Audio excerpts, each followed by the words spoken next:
Hi hello friends, എല്ലാ കൂട്ടുകാർക്കും നാളത്തെ പ്രൊമോ റിവ്യൂയിലേക്ക് സ്വാഗതം. അങ്ങനെ ലാവണ്യ ലിവിങ് ടുഗദറെ കുറിച്ച് പറയുമ്പോൾ നമ്മുടെ ശ്രുതിക്ക് അതൊട്ടും അങ്ങോട്ട് ദഹിക്കുന്നില്ല കേട്ടോ. ശ്രുതി അപ്പൊ എക്കിളിങ്ങനെ ഇടുകയാണ്.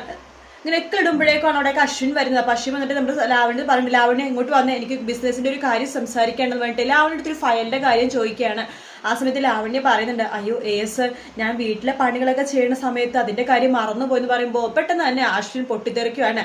നീ ഒന്നില്ലെങ്കിൽ വീട്ടിലെ കാര്യങ്ങൾ ശ്രദ്ധിക്കുക, അല്ലെങ്കിൽ നീ ഓഫീസിലെ കാര്യങ്ങൾ ശ്രദ്ധിക്കുക, രണ്ടും കൂടി ഒരുമിച്ച് കൊണ്ടുപോകാൻ പറ്റില്ല എന്നിങ്ങനെ പറയുവാണ്. അപ്പൊ നമ്മുടെ ശ്രുതി ഇടയ്ക്കിടയ്ക്കിനെ എക്കിടുമ്പോഴേക്ക് ആ സൗണ്ട് കാരണം നമ്മുടെ അശ്വിനെ ഫുള്ളായിട്ട് മുഴുവനായിട്ട് ലാവണ്യത്ത് പറയാൻ പറ്റുന്നില്ല കേട്ടോ.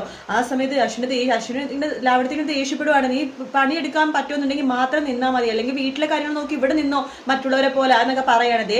ലാവണ്യ നിന്റെ സ്വഭാവം വല്ലാണ്ട് മാറി വരുന്നുണ്ട് എന്നിങ്ങനെ പറയുമ്പോൾ ശ്രുതി വീണ്ടും ഇങ്ങനെ എക്കിളെടുക്കുക കേട്ടോ. ആ സമയത്ത് അശ്വിന് ദേഷ്യം വരുവാണ്. ആ സമയത്ത് ശ്രുതി അവിടെ നിന്ന് മാറി നിൽക്കുകയാണ്. പക്ഷെ ആ ശ്രുതിയുടെ ഒച്ച അവിടെയും വരെ എക്കിളെടുക്കണത്.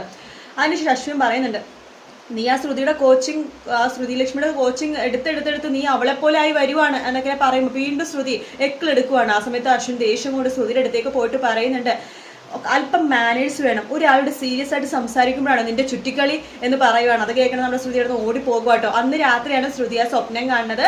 നമ്മുടെ അശ്വിന പ്രതിക്കൂട്ടിന് ഇത്ര പോലെ നമ്മുടെ പ്രതി അശ്വിനാണ് പോലീസുകാരിയായിട്ട് ശ്രുതി ലക്ഷ്മി. എന്നിട്ട് അശ്വിന അങ്ങോട്ട് ഒരുപാട് വഴക്ക് പറഞ്ഞ് ഫയർ ചെയ്യുവാണ്. ശ്രുതിയുടെ ഒരു സ്വപ്നമാണ് കേട്ടോ. അത് സ്വപ്നത്തിലൂടെ തന്നെ ഒരു സാക്ഷാത്കരിക്കണതാണ്. അങ്ങനെ അമ്മായി വന്ന് തലക്കിട്ടടിക്കുമ്പോൾ ശ്രുതി ആ സ്വപ്നത്തിൽ നിന്ന് എഴുന്നേക്കും.